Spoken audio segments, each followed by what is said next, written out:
Hello, everyone. It's Josh again with Ripple Planet. I hope everyone is doing well. So today we're going to have a brief discussion about Stellar.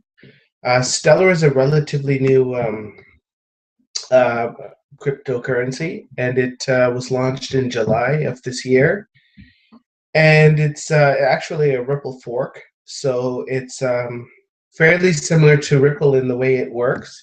The main difference being with regards to the distribution with the distribution plan. For Ripple, Ripple was getting a lot of slack initially with their 100 billion XRP that were created. The majority of them were allocated towards the founders, and actually management actually controls the majority of the supply. So when the founder, when the actual creator of the protocol, Jeb McCaleb, um, he had a little bit of a falling out with the company, and what he actually did was he decided to create his own program, and that's basically what Stellar is based off of. And with regards to this, the Stellar distribution plan, it is they still have the same 100 billion XRP STRs is what they're called, but they're mostly given away for free. So the management and the founders get very little or nothing of the Stellar, and the majority of it is given away uh, to the public. So that's one of the reasons they do that, is to spur adoption and to increase awareness as well about the new cryptocurrency.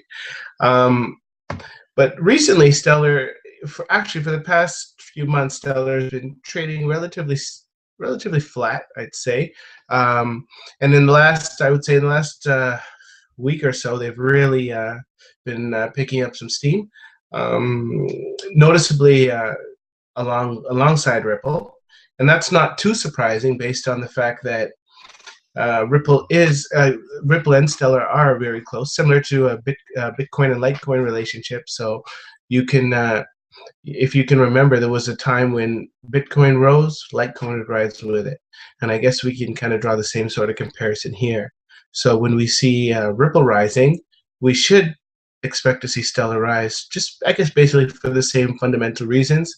Um, Sound protocol, the developer of the same protocol is behind both of the projects. Even though he's no longer with Ripple, he still helped to create the protocol.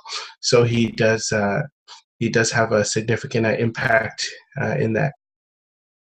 So yeah, so we're gonna start looking at some of the market activity. We're gonna go. Just gonna share my screen. We're gonna. I can figure this out.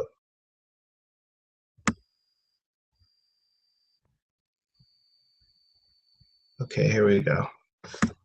So if you look at this, this is coinmarketcap.com, and if you can see there that you have Bitcoin obviously at number one spot, you have Ripple at number two below it, then you have Litecoin, BitShares, and then you have Stellar at number five.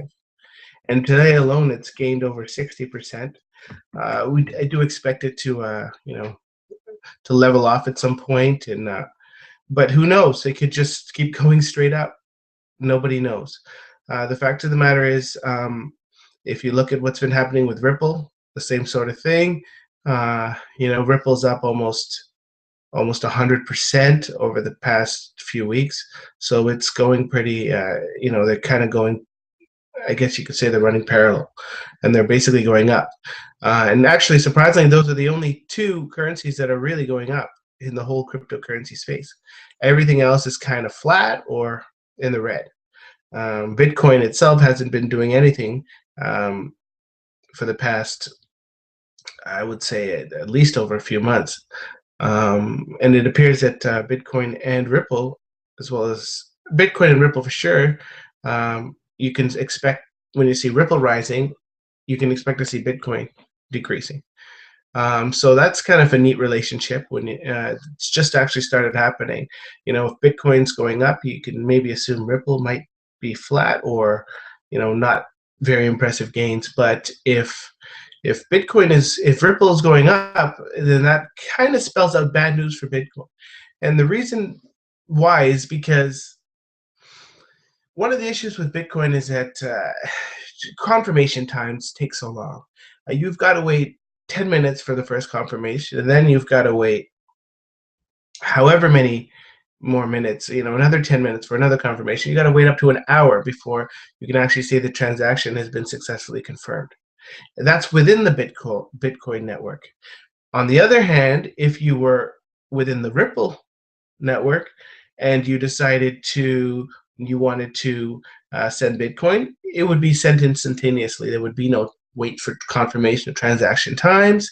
So you can actually transmit Bitcoin or any other cryptocurrency within the Stellar or Ripple protocol pretty much near instantaneous. So it almost bypasses their native blockchains and actually it bypasses it and actually just speeds it up. It just turbocharges it pretty much. It's like, just basically Bitcoin on juice. Like lots of altcoins have risen up to try to address the confirmation times and so forth. Some different coins. You had Fastcoin with 60-second confirmation times. You had, Litecoin with I think they've got 5-minute confirmation times, and these different. I think you've got Dogecoin with 60-second confirmation times. They're all trying to all these coins come up and try to kind of fix some of the weaknesses of the Bitcoin protocol. But Ripple and Stellar protocol just blows it completely out of the water because you've got any of these currencies and you can transact them instantaneously. So that's amazing too. That's definitely an amazing advancement. Okay, so